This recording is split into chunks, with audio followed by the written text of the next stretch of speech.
North Grenville resident Michaela Rutherford Bluan took part in an extraordinary event which happened on Parliament Hill on International Women's Day.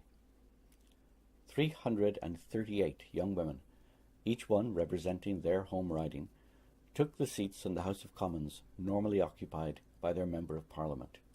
Michaela was chosen to represent our riding as one of these Daughters of the Vote. The Daughters of the Vote project was organised by Equal Voice, a national group aiming to elect more women to all levels of government.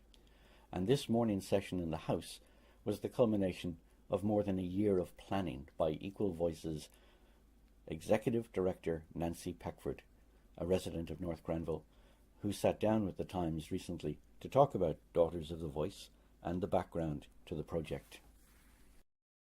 Daughters of the Vote was a historic and national initiative conceived by Equal Voice to mark 100 years of the federal suffrage for women, but more importantly to mark the still incomplete journey of women's full political participation in Canada.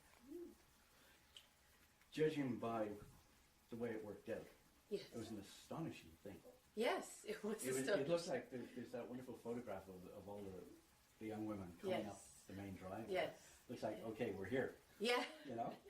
Yeah, no, the idea was, and notably, and it has been said several times, I wrote the proposal at the Kempville McDonald's very late one night in order to put an application into Canada's, to the Federal Department of Canadian Heritage, Canada 150 East signature proposal. So they made a call for applications in June of 2015, seeking ideas from organizations to celebrate and mark 150 years. And with significant collaboration from Lisa MacLeod, an Ontario MPP for Nepean and Carleton, she had been badgering us about how to mark 150 years. So through some other conversations, I landed on this notion of Daughters of the Vote, and very quickly we put in an application to the federal department, and several months later after the federal election in 2015 we received funding. But the concept was one young woman between the ages of 18 to 23 from every federal riding in Canada. And we issued an open call for applications and collaborated with a lot of national organizations that would be able to communicate this opportunity to young women who may not be at all politically connected. So we worked with a number of Indigenous organizations, youth engagement organizations, YWCAs, the National Council of Muslim Canadians, and a variety of others who would have reach into communities in ways that might not be expected for a program like this, because we were really looking beyond the usual suspects so that we could reflect in the program, as I think was obvious on March 8th, the kind of diversity we have in Canada, from ethnocultural, Indigenous, regional, and a variety of other things. What exactly do they do when they have the chance to be on the Hill and to? Right, so we actually hosted a 4-day political leadership summit. The first day was dedicated to our Indigenous delegates, of whom there were 70. And then everyone else joined us for a welcome dinner on Monday evening, which was March 6th, which was keynoted by Minister Catherine McKenna, and where together as 338 young women and EV staff and volunteers, we welcomed them. And in fact, we joined a big circle at the invitation of our Indigenous delegates, and we did sort of a ceremony so that we were honoring the presence and participation of all 338, and in particular recognizing the role of Indigenous women in the coming days. After that, on the Tuesday, we had a policy day, and that was focused really on the issues that young women cared about, from things like violence against women, equality for girls and women, human rights, the experiences of new Canadians, minority languages, a real array of discussions on policy issues that these young women cared about and had expressed interest in their applications. And then, of course, Wednesday was our big day in the House, and we had been working, of course, with the Speaker's office for over a year to secure the space and their collaboration, which was obviously significant. You can't take up space in the House of Commons without the with the approval of the Speaker, and in fact the Speaker's office became a key partner in the initiative. And during that morning, while members of Parliament were in federal caucuses, we had all 338 in the House, and 30 of our delegates were invited to give statements. And again, that was a process where we went to our delegates in advance and said, how many of you are interested in giving a statement? 30 of them, in fact more than 30, had expressed interest, and we chose statements based to reflect again the diversity of our delegate pool, and so that many of the issues that were being discussed among the delegates would have a chance to be highlighted in that morning. And then, of course, what was wonderful is that the party leaders came to address the delegates, and in the case of Prime Minister Justin Trudeau, he allowed for questions. And then finally, as I think some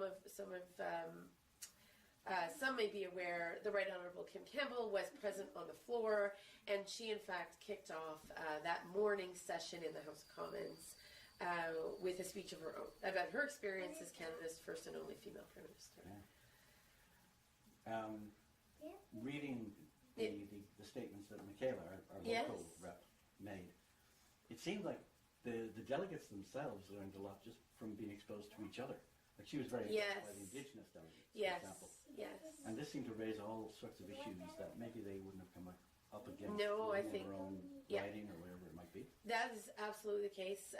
And in fact, I think we probably didn't anticipate the impact of that experience. We worked incredibly hard and were very strategic about how we chose delegates, because we did want it to look and feel like Canada, right, in all of its diversity.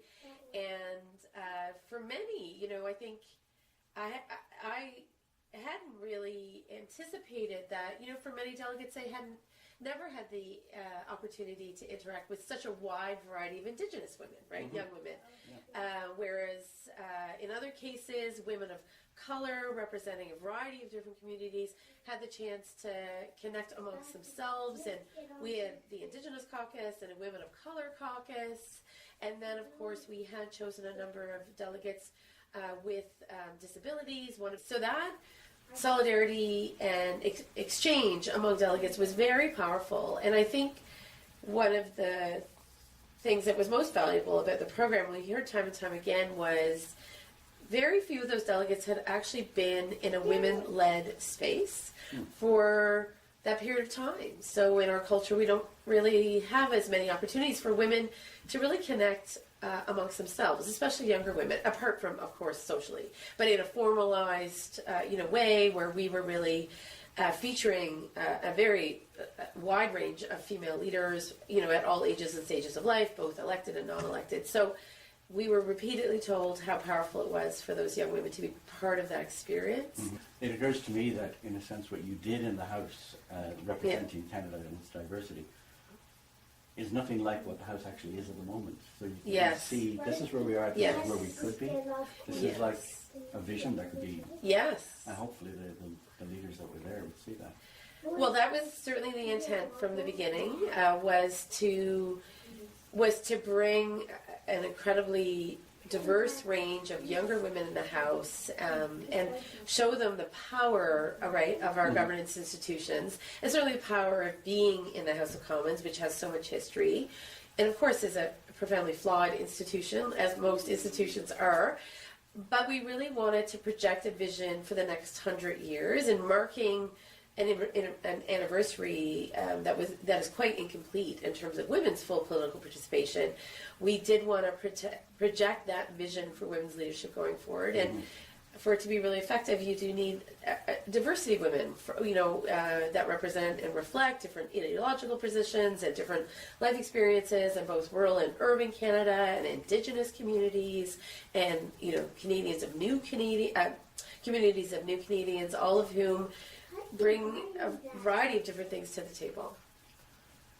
Well, I'm assuming, and Michaela seems to be an example of this, that there is a heightened awareness now for the young women who were in this delegation. Maybe you're taking away some of the mystique of the political process, of Parliament itself, and of the political process. But what's the next step then? Especially for equal voice. You've done this, and this was an amazing thing. What's the next step on that? Well, certainly, what we kept telling the young women, and certainly part of my message as a senior leader with Equal Voice, is not only do you have the right to be here, but you actually have a responsibility to seriously consider, seeking and serving an elected life, or supporting other women that in your networks to be part of our governance institutions. So certainly our 338 delegates have absolutely, I think, taken away a better understanding and crucial insights, and what does it mean to be an elected person? How does federal parliament work?